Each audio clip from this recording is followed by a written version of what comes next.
The town of Dry Creek didn't have much left to offer. A leaning saloon, a half-burned church, and a main street scattered with dust and regret. Folks there didn't look for miracles anymore, just a reason to wake up and enough whiskey to fall asleep. But that morning, something stirred in the wind. The dogs didn't bark, the crows didn't cry, and the sky, usually a blistering canvas of blue, hung heavy with the scent of gunpowder and rain. Just past the ridge, a lone rider crested the hill. His horse was black as a burned shadow, and the man atop it wore a coat that had seen too many winters. A wide-brimmed hat cast his face in darkness, but his presence struck like lightning without thunder. He rode into town slow, like a man with time but no forgiveness. A rifle was slung across his saddle, a revolver on his hip. Dust clung to him like memory. Sheriff Boyd stepped onto the porch of the jailhouse, squinting into the sun. He didn't reach for his weapon yet, but his hand lingered near it. The townsfolk watched from behind curtains and half-closed shutters. You didn't survive this long in Dry Creek by being brave. You survived by knowing when not to breathe. The stranger stopped in front of the saloon. His boots hit the ground with a dull thud. Every step he took felt measured, not cautious, but final. Inside, the bartender froze mid-pour. Two card players lowered their hands. The piano stopped. He didn't speak. He just walked to the bar and said, "Whiskey. Number. Water." The glass slid toward him without argument. He drank it in one go, then turned, eyes sweeping the room like a hunter scanning brush for movement. "I'm looking for Caleb Rourke," he said. The name dropped like a dead man's last breath. A few faces paled. One of the card players slowly stood. "Ain't no Rourke here anymore," he muttered. "Ain't been for years." The stranger stepped forward. "I think you misunderstood. I didn't ask if he was here. I said I'm looking for him." Silence. Then the bartender cleared his throat. "Last we heard, he rode west, settled near the ruins of Fort Fallon under a new name. Took a woman, built a house." The stranger nodded once. "That's what I figured." He left the saloon without another word, mounted his horse, and rode south. Behind him, the town exhaled as one. The tension didn't fade, it just followed him like a long shadow. An hour later, the first crack of thunder rolled across the plains. Rain began to fall like nails from the sky. Somewhere beyond the edge of the known world, a storm was coming. And with it, death rode tall in the saddle. By sundown, the stranger reached the high country where the land broke into jagged edges and the wind never stopped howling. The ruins of Fort Fallon stood like the bones of a long-dead beast half. A stone wall, a burned-out barracks, and a field of splintered fence posts swallowed by weeds. Just beyond, nestled against the edge of the pines, stood a lone cabin with smoke curling gently from the chimney. He dismounted, tied his horse to a post, and approached the porch without haste. His boots struck the steps like a judge walking to the gallows. Before he could knock, the door creaked open. She stood there, rifle in hand. Long braid draped over her shoulder, eyes sharp and tired. The kind of tired that lives in the bones. She didn't flinch, didn't speak. Just looked at him, waiting. "Name's Eli Boone," he said. "I'm not here to steal, lie, or kill, not unless I have to." She didn't lower the gun. "You ride alone?" He nodded. "Always." "What do you want?" "I'm looking for a man. Caleb Rourke. Heard he lived here once." Her mouth tightened and her grip on the rifle shifted. "You're 5 years too late. Caleb's dead." Eli didn't blink. "How?" "Lung fever. Buried him out back beneath the red oak." "You his wife?" She nodded once. "Used to be. I'm sorry." "No, you're not," she said quietly. "Men like you don't come looking for ghosts out of sorrow." He said nothing.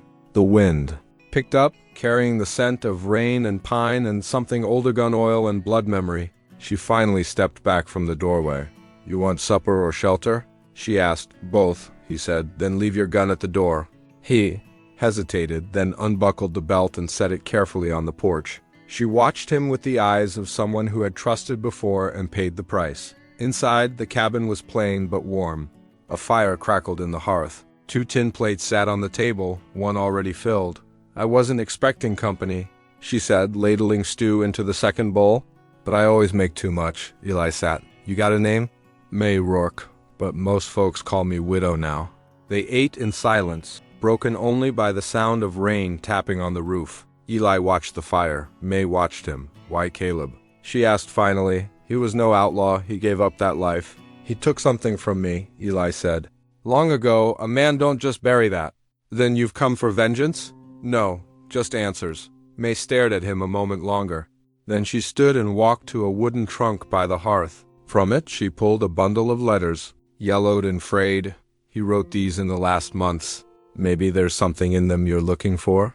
Eli reached for them slowly, his hands ungloved now, revealing the scars that spoke of old fires and older sins. Outside, the storm deepened, and within that small cabin on the edge of the world, a stranger and a widow sat surrounded by silence and ghosts both, waiting for the past to speak. The first letter was dated 5 winters ago. Ink faded, corners curled from heat and time. Eli unfolded it with the delicacy of a man diffusing dynamite. May, if this finds you, it means I've survived another season. Barely, there's frost in my chest now, and the doc says it'll eat me from the inside. Says maybe I deserve it. Maybe I do. But I see things, still things I can't pray away. His face is one of them. Eli's jaw clenched. He didn't need to read further to know who Caleb meant. He folded the letter slowly, slid it back in the stack.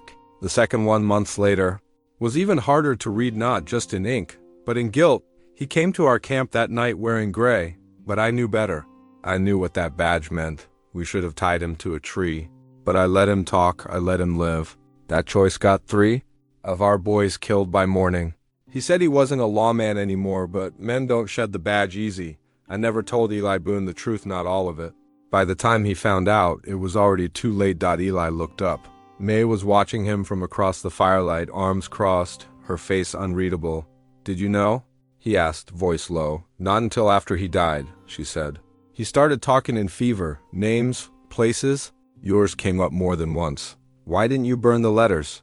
I thought maybe someone would come looking. Someone who deserved. The truth. Eli stared into the flames. For a long moment, nothing moved. Then he spoke. We were 23.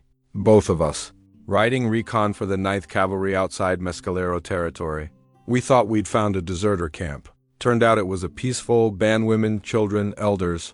We were supposed to wait for confirmation. But you didn't, May said. Quietly, Eli's eyes darkened. Caleb went in first. Said he'd talk. Said he could calm it down. He lied. Fired the first shot. Started a slaughter. May stepped back, shaken but not surprised. He carried that guilt, she said. You could see it in how he breathed, like it hurt. It should have. Eli stood, his shadow stretching across the walls. He walked to the window and looked out into the dark. You still got his grave out back? She nodded. Red oak. With a broken cross. I need to see it. May handed him a lantern and followed him out. The rain had eased, but the wind was sharp. The grass hissed underfoot. They reached the tree just past the barn. Its trunk blackened by lightning long ago. The grave marker was crooked. Hand-carved, Caleb Rourke, husband, sinner, forgiven. Eli knelt beside it, lantern casting long fingers of light across the earth. He pulled something from his coat, a rusted star, worn and dented. This was his, Eli murmured. He dropped it at the camp the day it burned. He placed it on the grave like a coin over the eyes of the dead. Then he stood. Did he ever ask for peace? May's voice was quiet. Every night in his sleep. Eli nodded once. Then let him have it. But I won't carry his sins anymore. They walked back to the cabin in silence. Inside, the fire had burned low, and dawn's first light touched the frost on the windows. May poured 2 cups of coffee. She slid one across the table. You still got reason to ride? Eli stared at the steam rising between them. I did, but now I got questions. By the time Eli finished the last of the coffee, the sky had shifted from slate to bruised lavender. Dawn over Fallon Ridge came quiet, but it never stayed that way for long. May stood at the window, staring west. You expecting company? He asked. She didn't answer at first. Her eyes narrowed, scanning the tree line. I heard hooves last night, more than one. Locals? Not unless the locals learn to ride without lanterns and breathe without sound. Eli rose, every movement tight with years of unhealed tension. He checked the revolver, holstered now back on his hip, then opened his saddlebag. From it, he pulled a small leather-bound notebook, a stub of pencil tucked in the spine. What's that? May asked. Names, he said. Places, promises I haven't broken yet. He flipped to a page, scrawled across it in uneven hand. Buzz Crawley, Levi Finch, Thomas Dale, below those Jeb Sutter. That name he underlined. You know a Jeb Sutter? May turned slowly. Not well. He rode with Caleb once back when they wore gray and carried whiskey in the same pouch as powder. Why? Because Jeb Sutter's the reason I'm still alive? And the reason 3 of my brothers aren't, May stiffened. And you think he's still riding? I know he is, Eli said.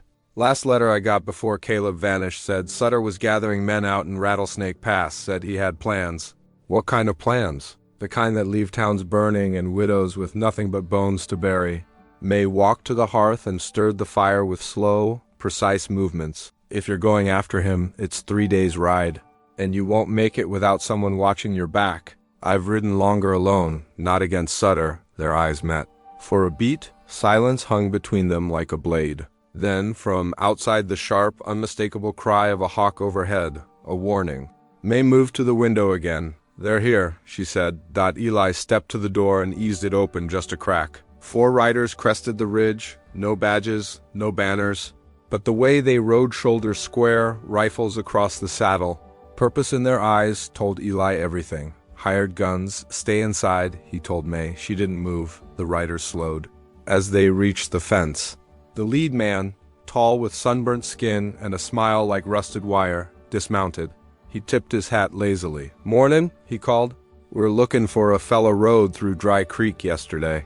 Long coat, black horse, goes by Eli Boone. Eli stepped out onto the porch. You found him. The man's smile widened. Well now, that's neighborly of you. Jeb Sutter sends his regards. Says he's got unfinished business. Eli stepped down from the porch, hand resting on the revolver's grip. Then he should have come himself. The man's smile cracked. He will. But first, we're supposed to make sure you don't. Eli moved faster than the wind 3 shots, clean and brutal. The lead man dropped, the others flinching just long enough for May to fire from the cabin, catching the second rider in the shoulder. The third and fourth turned, fleeing back over the ridge, hoofs tearing across the frostbitten ground. Smoke curled from Eli's revolver as he lowered it. May joined him outside, her hair loose in the wind, rifle still warm in her hands. You're not as rusty as you pretend, Eli said. Neither are you. They stood in silence as the wind pushed the clouds westward. The message had been delivered. Sutter knew he was coming, and now the war was no longer in the past. It rode again. They buried the dead man behind the cabin, under a cluster of wind-warped junipers. Eli marked the grave with a flat stone. No name, just a scar in the earth. May stood nearby, hands still dirty from the digging, watching him work with quiet intensity. You always bury the ones who come for you? She asked. Only the ones who don't know better. She gave a small, grim nod. Then you've probably buried plenty, too many to count. Not enough to forget? Inside the cabin, the fire had gone cold. Eli rolled up the saddlebag and holstered his rifle again, checking every strap, every buckle with ritual precision. When he stood, May was already packing a wrapped loaf of bread, a small pouch of dried beans, and a flask of water into a canvas sack.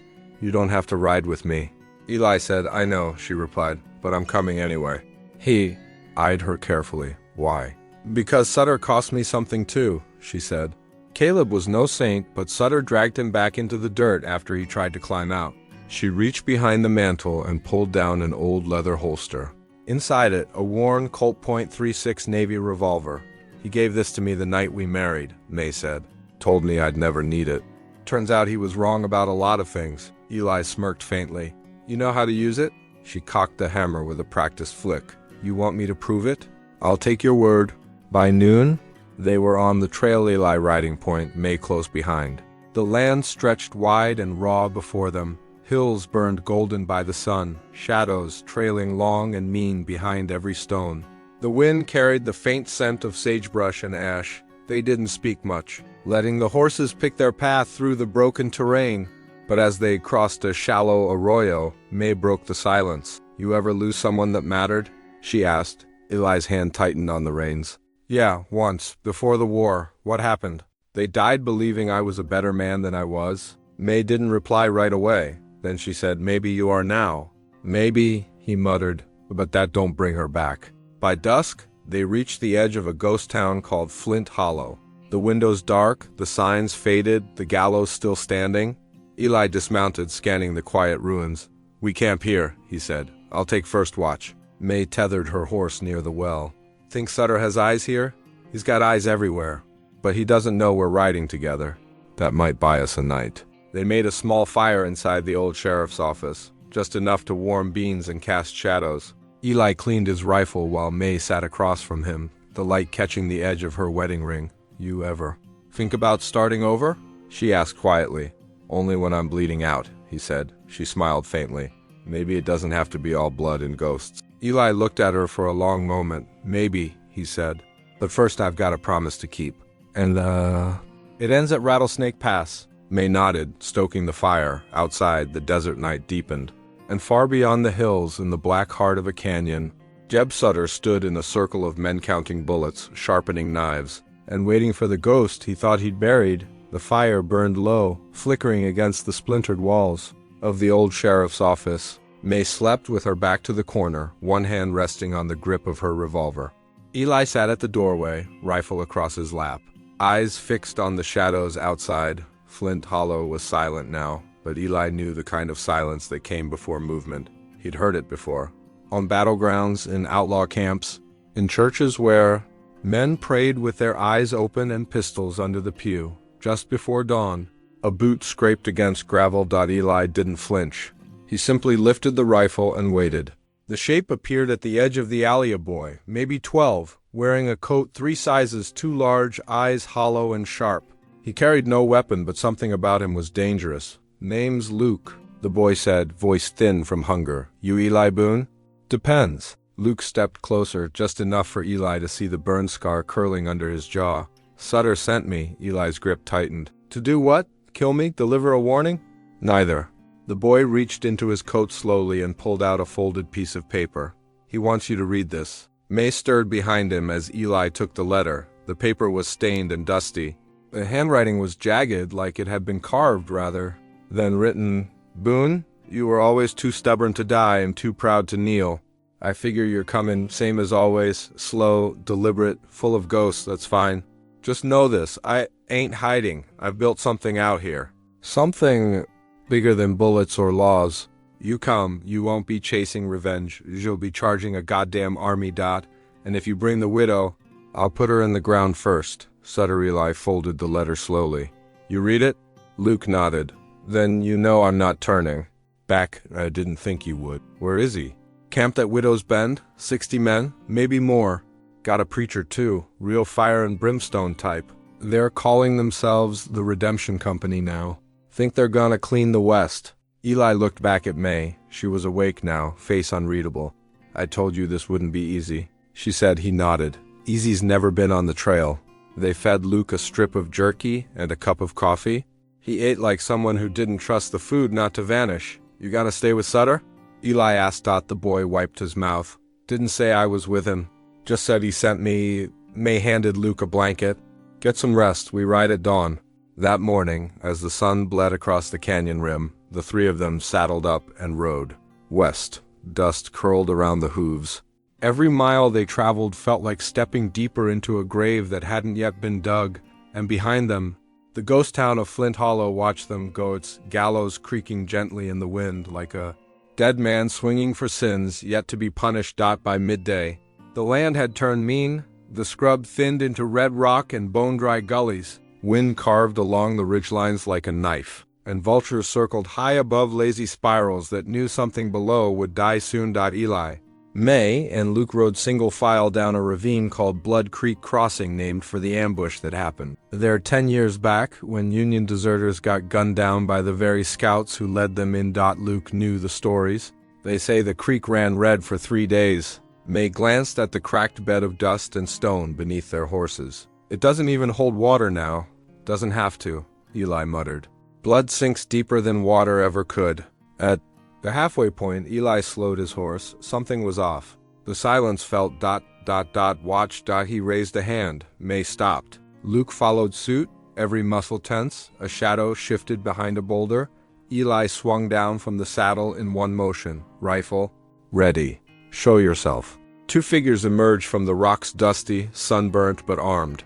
Not outlaws, scouts, ragged hats, patched coats, mean eyes. One of them grinned, gap-toothed and greasy.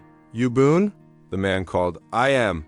Jeb Sutter. Says you're welcome to ride in and die like a man, but if you'd rather turn around, he'll forgive the distance. Eli stepped forward. "He send you to scout or to die?" The man laughed, but the sound had no weight. "We just deliver messages." May raised her revolver. "You better deliver your own feet if you don't move out of the way." The scouts hesitated, glancing at the steep rock faces on either side. They knew the terrain gave Eli and May the advantage. They backed away, slowly, into the stone. Once they were gone, Luke let out a breath. "They were afraid of her more than you." Eli gave May a sideways look. "They're not the first." They moved on that night. They camped near an abandoned cattle post, only 3 walls standing, roof mostly gone. Eli insisted on no fire. May took first watch. Luke curled in his blanket under what was once a feeding trough. Eli sat sharpening his knife. Quietly, eyes locked on the darkness outside. May joined him after a while. "They're not just riding for gold or land, you." "No, I know. They believe in him." Eli nodded slowly. "That's what makes it worse." May leaned back, staring at the stars. "You ever believe in something that hard?" "Once," Eli said. "A long time ago. I wore a badge. Thought I could make the territory better. Then I met Sutter." May didn't speak. She didn't need to. At dawn, they mounted again. Dust already rising on the horizon. They were a day away from Widow's Bend, from Sutter, and from the line that once crossed could never be uncrossed again. By the time they reached Widow's Bend, the sun hung low and mean in the sky, casting long shadows that looked too much like gravestones. The canyon split the land like an old wound, steep walls on either side. And down in the basin sat Sutter's camp. From the ridge above, Eli, May, and Luke crouched behind a cluster of mesquite, scanning the valley. Dozens of tents, horses tied, off in neat rows. A chapel of raw pine logs in the center, freshly built, its steeple draped in a tattered flag that once flew over Fort Bowie. Fires crackled, voices carried, and at least 40 armed men moved like they had purpose. "He's building a town," May said. "No," Eli muttered. "He's building a kingdom." They watched as a preacher stepped onto a platform outside the chapel, robes flapping in the dry wind, Bible in one hand, rifle slung over his back. His voice rose, distant but clear even from this far. "We cleanse the land not with law, but with judgment. The Lord rides with us. And when the world forgets what justice is, we remind it." Luke spat in the dust. "They got religion in their mouths and gunpowder in their hearts." "Which makes them dangerous," Eli said. "But not invincible." May nodded toward a small tent set apart from the others. 2 guards stood at its entrance. "That tent," she said. "You think that's where Sutter sleeps?" "Could be. Or it could be bait. Same difference." Eli pulled a rolled map from his saddlebag and laid it flat on a stone. He traced his finger around the edge of the canyon. "There's an old cattle trail that snakes down the west slope. If we wait until moonrise, we can ride in behind the outer fire lines, cut off the watch posts." "Then what?" Luke asked. Eli looked at him. "Then we make noise, just enough to pull Sutter out. He won't hide. Not from me." May's voice was steady. "And if it's a trap?" "Then we burn the trap down with him in it." They retreated from the ridge and made camp under a bluff where the canyon curled into shadow. May took watch. Luke cleaned the borrowed rifle Eli had handed him. It still looked too big for his hands, but he held it like someone who knew the weight of killing. Eli stared into the distance. "Do you think he remembers you?" May asked. "He remembers what I did. That's worse." A silence settled. The kind that only comes before decisions that can't be undone. When the moon rose bloated and blood-tinged, they saddled up without a word. Tonight, the oath would be tested. Tomorrow, someone wouldn't ride back. They rode the cattle trail single file, hooves muffled by dry brush and stone. The moon lit the path in silver, casting ghostlight across the canyon wall. Below them, Sutter's camp buzzed with low laughter and the hum of harmonicas, a false peace. The kind men build before a war. At the bend, Eli raised a hand. They stopped. "We split here," he whispered. "May, take the west flank. Watch the chapel."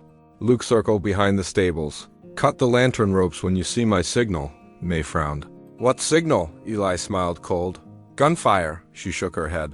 "Why do I feel like that's your answer to everything?" "Because it usually works." They moved like smoke, disappearing into shadow, reappearing in slivers of moonlight. Eli crept through the outer perimeter, past tents of snoring men and rifles leaning on barrels. He moved like a man who knew death and didn't fear meeting it again. Near the chapel, 2 sentries stood at ease, their rifles slung lazily. Eli stepped into view, just long enough for one to turn. By the time the guard opened his mouth, Eli had already fired once clean to the heart. The second turned, panicked, but May's shot rang out sharp from the ridge. Dropping him mid-turn, the camp erupted. Shouts, gunfire, hooves, chaos, lanterns flickered. Then went dark one by one. Luke had done his part. Shadows swallowed the camp. In the confusion, Eli advanced, heart steady. Boots pounding dirt. He kicked open the chapel doors. Inside, under candlelight and smoke, stood Jeb Sutter, older than Eli remembered, but no less dangerous. His coat was black, his eyes lit with fanatic fire. Around him, 6 armed men turned, forming a loose semicircle. Sutter didn't flinch. "Well, damn," he said. "I prayed you'd come. And look at that, the Lord delivers." Eli raised his revolver. "I'm not here for your sermons, Jeb. I figured. Still carrying guilt like a badge? Still breathing like a man who should have died years ago?" Sutter laughed, slow and bitter. "And you think killing Mez going to wash it off? You think bullets make you clean?" Eli's finger tightened on the trigger. "No, but they make sure the mess doesn't spread." One of Sutter's men moved. Eli fired. The room exploded in thunder. May burst in from the side window, rifle blazing. 2 more of Sutter's men fell before they could aim. Luke shouted from outside, driving a rider off with a warning shot. In the swirl of smoke and ash, Sutter ducked behind the pulpit. Bullets cracked through wood and hymnals. Eli dove behind a pew, then rolled. Came up firing, striking a man in the throat. Then silence, just smoke and footsteps. Eli rose slowly.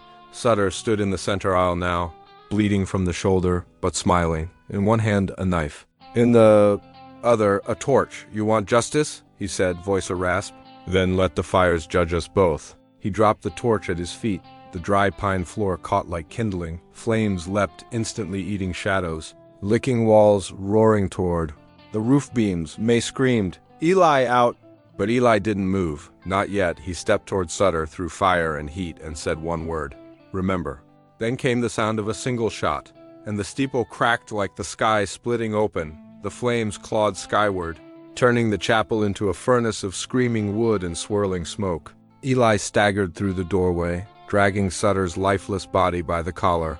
His coat was singed, his face cut from flying splinters, but his eyes were clear. May rushed to meet him. "You're insane," she muttered, grabbing his arm. "I told you," he coughed. "He owed me answers. And the dead don't talk from under beams." They dropped Sutter's corpse outside the chapel steps as the steeple caved in behind them. A pillar of fire roared upward, lighting the canyon walls like dawn come early and angry. Luke rode in from the stables, wide-eyed. "You did it!" Eli shook his head. "No, we ended one man, but the rest of this." He gestured to the camp, where panicked riders still fled into the night. "This will ripple." May crouched beside Sutter's body. His blood had soaked into the dust, dark and thick. She pried something from his coat pocket, a small, black journal. She handed it to Eli. "What's that?" Luke asked. "Ledger," Eli said, thumbing it open. "Names, supplies, pay records." He wasn't just preaching to fanatics. He was funded, organized. He flipped to the last few pages. One name was circled in red ink. Marshal Thorne, Red Rock Territory. May frowned. "A lawman?" "No," Eli said. "Worse, a lawman who's decided the law is whatever he says it is." Luke's voice was low. "So this ain't over?" Eli looked out over the canyon, the wind scattering embers into the star-shot sky. "No," he said, "it's just begun." They buried Sutter at the bend-no marker, no words, just dirt. The rest of the camp scattered by sunrise. Some rode off with curses, others with fear in their throats, but a few broken from the fire of fanaticism.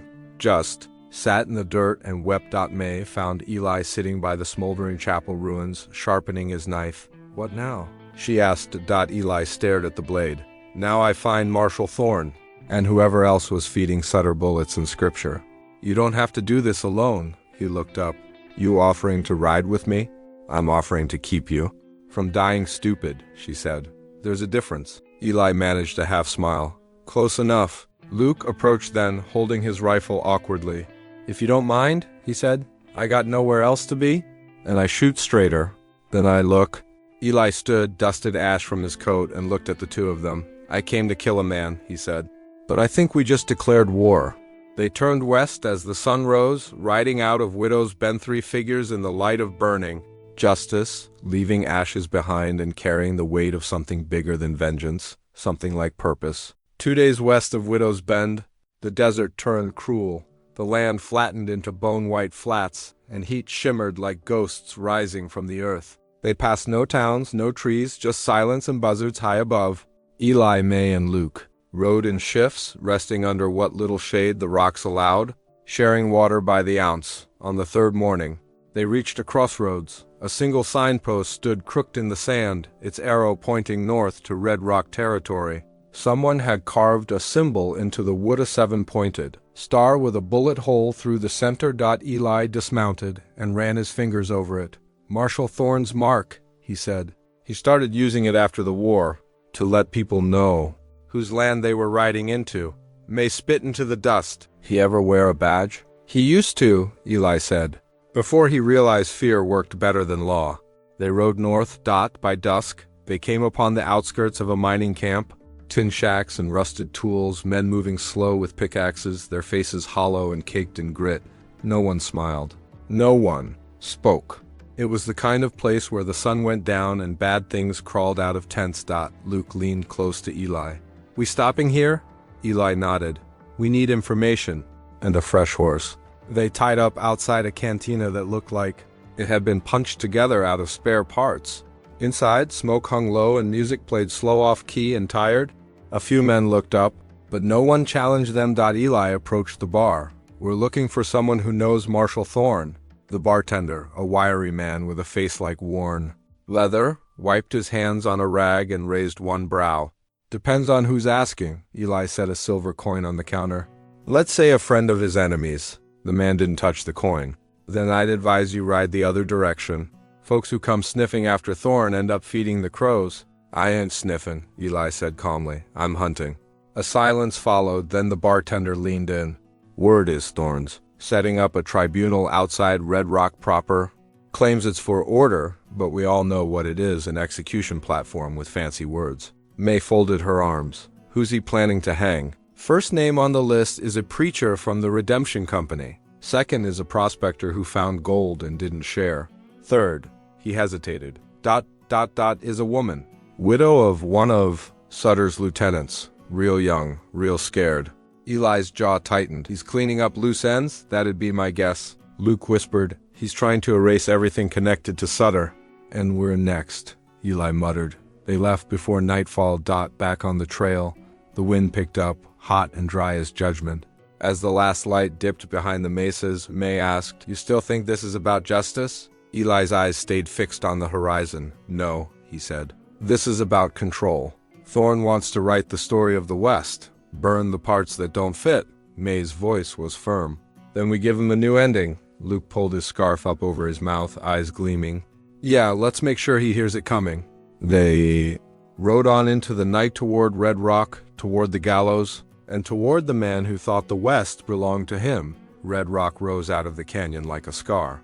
Built into the rust-colored cliffs, it was half town, half fortress. Watchtowers overlooked every approach, and the old stone courthouse loomed like a gallows with windows. No laughter, no music. Just order. Too much order. Eli, May, and Luke reached the outer ridge before sunrise. They dismounted and looked down at the town stretched along the canyon floor. A scaffold stood in the square, fresh timber gleaming under the pale light. 3 nooses hung still. The air itself felt like it had stopped breathing. 3 ropes, May said. Bartender was right. They're not wasting time, Eli muttered. They scouted from cover while the town came alive. Men in dust-colored coats patrolled the streets, rifles slung across their backs. Their hats all bore the same 7-pointed star. But it wasn't pinned like a badge. It was branded into the leather. Thorne's men, Eli said. They don't enforce laws, they enforce fear. Luke pointed toward the scaffold. There's the preacher. The man was tall, bearded, with sunken eyes, hands bound, bruised around the throat. A redemption banner had been tied around his chest like a mockery of faith. 2 guards shoved him toward the platform. What about the widow? May asked. Eli scanned the buildings. If I were Thorne, I'd keep her close, as leverage. Probably in the old marshal's office. 2nd floor, barred windows. Same building they'll hang them from, she noted. Convenient. No, Eli said. Calculated. They waited until dark. Then they moved. May and Luke circled the east side, keeping low through drainage gullies and side alleys. Eli went west, climbing an old freight ladder bolted into the canyon wall. At the top, he crouched, rifle across, his back, eyes locked on the scaffold. At midnight, the courthouse bell tolled once sharp and final. A man in a long coat stepped into the square. Broad shoulders, white beard trimmed with precision, silver star on his chest. Not worn, etched, Marshal Jareth Thorne. The crowd below was silent. His voice rang out cold and clear. These men and women, he declared, stood with rebellion. They carried the plague of chaos into a land I swore to tame. He turned slowly, letting his words grind into the dust. But the West will be clean again, by law, by flame, by rope. Eli took aim from the roofline. His finger tightened. Movement to his left, a sentry, close. Too close. The man spotted him just as Eli swung the rifle. They struggled. The sentry went down with a muffled grunt, but the scuffle had been heard. Shouts rose. Lights flared. Thorne's men spread like fire ants. Eli cursed, grabbed his rifle, and ran down below. May kicked through the courthouse door, firing twice. Luke dragged the widow, a girl barely 20, out through the smoke. Teeth gritted against fear. The square turned to chaos. And Eli leapt from the roof, crashing down behind the scaffold as Thorne turned. For a moment, the two men locked eyes. The past between them narrowed to a breath. "Boone," Thorne said, calm as thunder. "Thorne," Eli growled. "You talk about law like it's holy." "It is," the marshal said, "but only when men like me define it." Eli raised his rifle, but Thorne was faster. A shot rang out, and someone fell. The bullet cracked like the breaking of fate. Eli dropped to one knee, the shot grazing his shoulder, fire tearing through muscle. He rolled, teeth clenched, blood soaking, through the worn fabric of his coat. Thorne advanced slowly, revolver still raised, calm as a man writing his own eulogy. "You should have stayed in the grave history gave you." The marshal said. Eli didn't answer. He lunged forward, slamming into Thorne's chest. The two men crashed into the scaffold post, wood splintering. Thorne grunted, swinging hard. Eli ducked, drove his elbow into the marshal's ribs. The crowd scattered. May fired from the second floor window, pinning down the sentries who'd started to flank. Luke pulled the widow into cover behind the sheriff's wagon.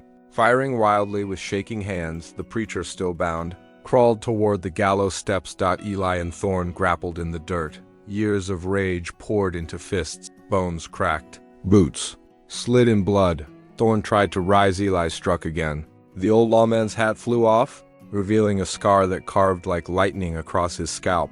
"You think you're righteous?" Thorne hissed. "No," Eli rasped. "Just done waiting for men like you to hang themselves." Thorne swung again, catching Eli across the jaw, but Eli didn't fall. He twisted, grabbed the marshal's coat, and drove him backward into the noose still hanging on the platform. The rope caught tight. Thorne choked, clawing at it. His boots kicked against the wood. Eli stepped back, gasping, blood in his teeth. May ran to him. "Eli, I'm fine," he lied. Luke freed the preacher with a rusty knife.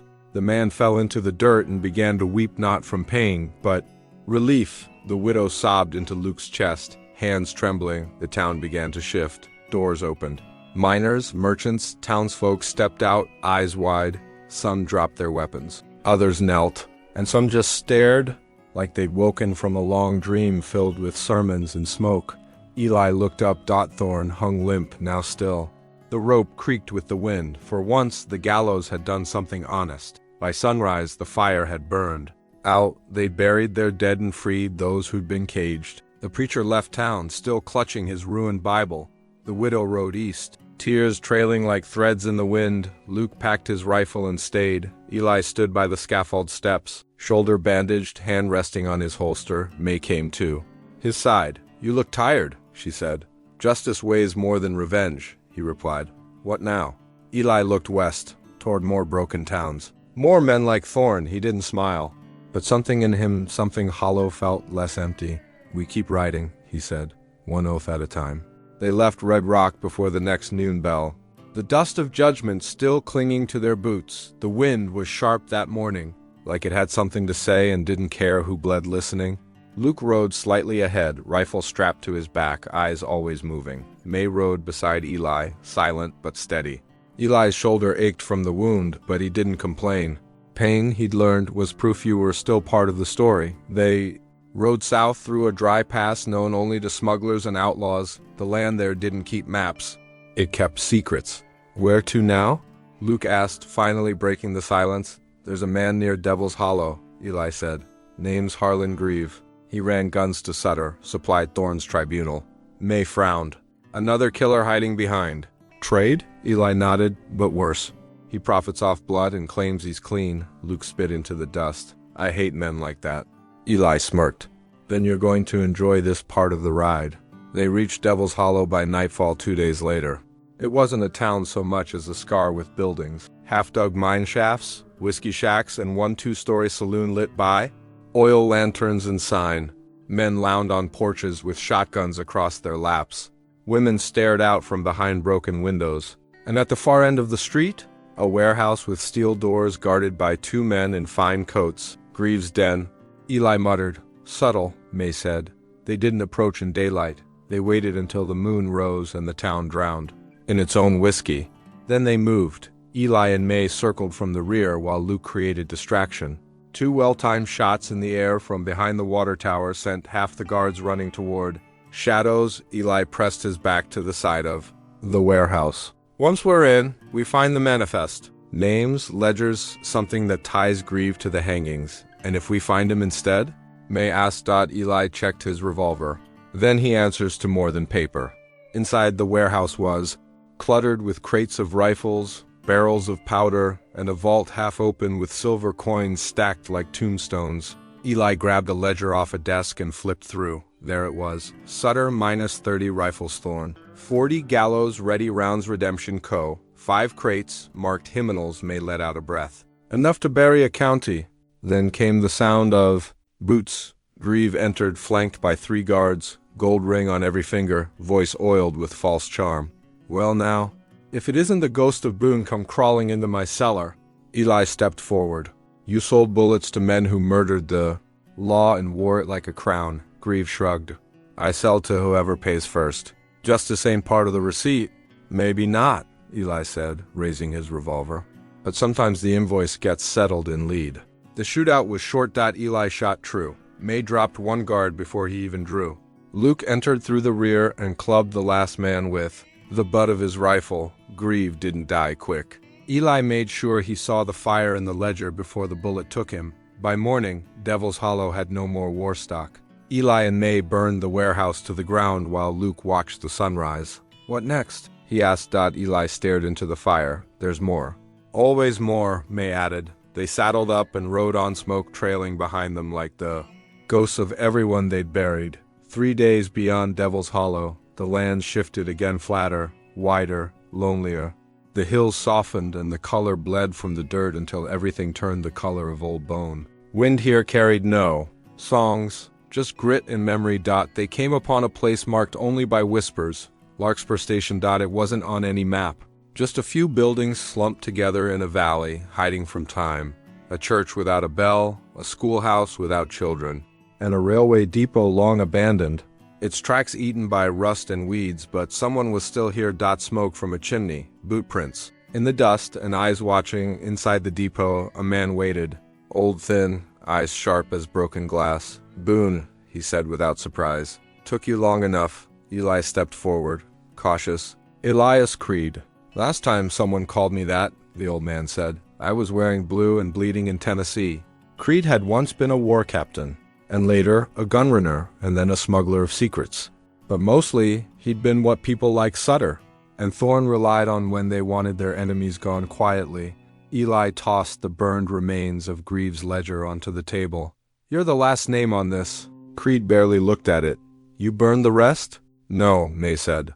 We buried them. Creed sat back, sighing. I always knew the fire would come. Just didn't expect it to wear a badge again. I don't wear a badge, Eli said. Just the memory of what it used to mean. Creed studied him for a moment. You're not here to kill me, are you? I'm here for the truth. Creed stood, walked to a cabinet, and pulled out a rusted tin. Inside, letters, orders, maps all marked with Thorne's seal. You want to know how deep it went? Creed said. Sutter was just the spark. Thorne was the match. But the powder boys. Like me, we were the powder. He handed Eli a faded map, routes connecting camps, outposts, stockpiles, circles around towns they hadn't even heard of yet. Plans for expansion. May's face darkened. He was building more than an army. He was building a new country, Creed said. One with his own saints, his own gospel, and his own gallows. Luke spoke from the doorway. Then why tell us now? Creed looked at the boy. Because I've seen how this story ends, and I'd rather hand over the match than get buried in the fire. They took the documents and left Creed in Larkspur. He didn't ask for forgiveness, and they didn't offer it. As they rode, May glanced at Eli. You think this changes anything? It changes everything, he said. Now we know where the road leads. And where's that? Luke asked. Eli's eyes narrowed on the horizon, north. Into the territory that still believes it's untouchable, May nodded. Then let's touch it. They rode into the gathering dusk, carrying truth heavier than bullets, and knowing full well there were still names to cross off. The road north curved through black pines and jagged hillsland that had never been claimed by law, only by those willing to bleed for it. Snow clung to the higher ridges, and the nights grew colder. The fire was no longer for comfort, but survival. Eli, May, and Luke rode silently, the weight of Creed's map and documents tucked in Eli's saddlebag. Every line on the page was a memory waiting to be erased or avenged. On the fourth night, they reached the edge of a ridge overlooking a fortified encampment nestled in a rocky basin. Fort Calvin, once a military supply post, it had become something else now. Watchtowers, barbed fences, mounted guns, and in the center a 3-story blockhouse flying a black banner, not with a star, but with a burning gallows etched in crimson. May exhaled sharply. That's no outpost. That's a message, Eli nodded. They're not hiding anymore. Luke shifted in the saddle. How many you figure? Too many for a fair fight, Eli said. But we're not here for fair. We're here for the man in charge. A name May already knew, Tobias Griggs. Thorne's second, Eli confirmed. The one who trained the enforcers. The one who executed Sutter's desert defectors. Where is he? Eli pointed to the upper balcony of the blockhouse, where a man stood sipping from a metal cup, overlooking his empire like a god among rust. There. That night, they scouted the camp's perimeter. Guard rotations, gaps in the patrols, a narrow drainage tunnel that led beneath the fence line. Luke crawled through first, emerging behind a storage shed. May followed with dynamite salvaged from Creed's old supplies. Eli went last, knife drawn. Breath steady. Inside the camp, the air stank of oil, leather, and arrogance. They placed charges near the fuel depot, the gun lockers, and under the barracks floor. Luke whispered, "Signal?" Eli checked his pocket watch. When the clock strikes 2, the night gets loud. At exactly 2 a.m., the first blast tore through the fuel shed, fire blooming into the night like a second sunrise. Men shouted, scrambling for weapons. A second explosion split the barracks. Screams, chaos. Eli and May moved through the confusion like wolves, up the stairs. Through the smoke, they found Griggs in his office, half-dressed, pistol in hand, confusion in his eyes. "Boone," he coughed. "You don't know what you're doing." Eli raised his revolver. "I know exactly what I'm doing," Griggs sneered. "You're not saving the West? You're tearing down its only order?" "This isn't order," May said. "This is rot." Luke kicked the door shut behind them. Griggs raised his weapon. Eli fired first. Griggs fell back into his desk, dead before he hit the floor. They set fire to the command files. Burned everything. Let the flames write their own report. By dawn, Fort Calvin was just smoke and silence. They rode out as the sun bled over the pines, leaving another ghost behind them. 2 names left, May said quietly. Eli nodded. And I know exactly where they're hiding. The last names on Creed's list weren't warlords or preachers. They were worse. Jonas, Halle, and Silas. Murney rail barons turned empire builders. Men who never held a gun themselves but paved the roads for murder with ink, bribes, and the sound of a pen scratching across stolen deeds. Their fortress was a town called Hollow Creek, nestled in a gorge of silver mines and old money. It gleamed with false promise. Whitewashed buildings, brick courthouses, polished train tracks glinting like chains in the sun. Eli, May, and Luke arrived just past noon. No one stopped them. The guards here wore suits instead of uniforms. Guns, holstered under waistcoats, faces clean-shaven and cold. "This place feels wrong," Luke muttered. "It is," May said. "It's pretending to be civil." Eli looked around. which makes it more dangerous than any outlaw camp we've seen. They stabled the horses at the edge of town and walked toward the heart, a marble building with 2 flags, one of the Union, and one black as pitch, marked only with a symbol of a rail wheel wrapped in chains. Halle and Murney symbol. Inside the lobby, a young man in a bowler hat stopped them. "Do you have business?" Eli stepped forward. "Yeah, we're here to collect a debt." They didn't wait for permission. The office on the top floor was as grand as a throne room. Velvet curtains, a globe bar. Walls lined with law books no one ever opened. Halle stood behind the desk, thin and elegant, hands folded. Murney sat in a chair near the window, swirling whiskey. "Boone," Halle said. "I had hoped your brand of vengeance would burn out before it reached our gates." "Funny," Eli said. "I was hoping you'd run." "We don't run," Murney drawled. "We buy the law. We build the future." "You built gallows," May said. "You paid for bullets and called it business." Halle smiled faintly. "And the West thanked us for the order we provided." "No," Eli said. "It bled for it." He drew his revolver. The guards outside tried the door. It was locked. Halle didn't flinch. "You think killing us changes anything?" "There'll be 2 more behind us by morning." Eli stepped closer. "Maybe, but tonight there'll be 2 less." The shots were quick. Final. No words. No mercy. They didn't burn Hollow Creek. They didn't need to. The smoke had already been rising. Once Halle and Murney fell, the lies began unraveling, contracts shredded, guards vanished, rail lines halted. The illusion cracked. And the people, merchants, miners, widows, looked at the courthouse not with fear, but with a strange blooming hope. Eli, May, and Luke rode out before nightfall. Quiet. The air felt different. Lighter. Luke finally asked, "That the end?" Eli didn't answer right away. Then, "The names are crossed. But the story keeps writing." May looked at him. "And us?" Eli met her eyes. "That depends on whether we ride into the next fight, or finally ride away from it." Weeks passed. They rode through towns where the names had been washed away by blood and rain. In each one, word of Thorn, Sutter, and the others had spread like thunder, echoing across empty plains. Some called Eli Boone a vigilante, others a legend, but none dared say he was wrong. In the shadow of the Black Ridge Mountains, the 3 of them made camp for what they thought might be the last time. May sat beside the fire, cleaning her rifle with slow, thoughtful movements. Luke leaned back against his saddle, eyes half closed. Eli carved something into the butt of his revolver, just a mark. No names, no numbers, just one final cut. "Do you regret any of it?" May asked, not looking up. Eli took his time before answering. "No, I regret not starting sooner." Luke chuckled softly. "I never thought I'd live long enough to be bored again." May smiled faintly. "You're 17. You don't know what bored is." A pause settled, the kind of silence you only get after the storm. Then Eli stood. "We ride at dawn." "One last place?" Part 19. The place the map forgot there was one more town. It didn't have a name, just a watering hole at the end of the rails, half-built, half-forgotten. The sort of place where the West exhaled and died quietly. No enemies waited there. No gunfights. Just memories. Eli walked the empty street alone. May and Luke stayed with the horses. At the end of the street was an old shack, dust-covered, door half-hanging. He stepped inside. The walls were covered in chalk markings, oaths, names, tallies, the final words of men who'd lived hard and died fast. In the center, a single wooden chair faced a window looking out toward the sunset. He sat.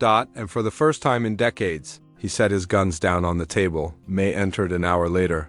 "You're not coming back, are you?" Eli didn't turn. "No, I've walked far enough." She sat across from him. "There'll always be another man, another fire." "I know, but it ain't my fire anymore." She looked at him, really looked, and saw peace. Worn, blood-stained. "Peace, but real. Then rest, Eli." He nodded. She stood, leaned forward, and kissed his forehead. Then she left. And as the sun dipped behind the canyon, Eli Boone closed his eyes and breathed. Part 20. Thunder. Finally, silent May and Luke rode east toward new trails. They didn't speak for a long time. Behind them, the West grew small, quieter. Than their saddlebags. They carried Creed's map, the last remnants of the redemption ledger, and a journal Luke had started keeping titled simply, "Oaths Carved in Dust." They didn't become lawmen.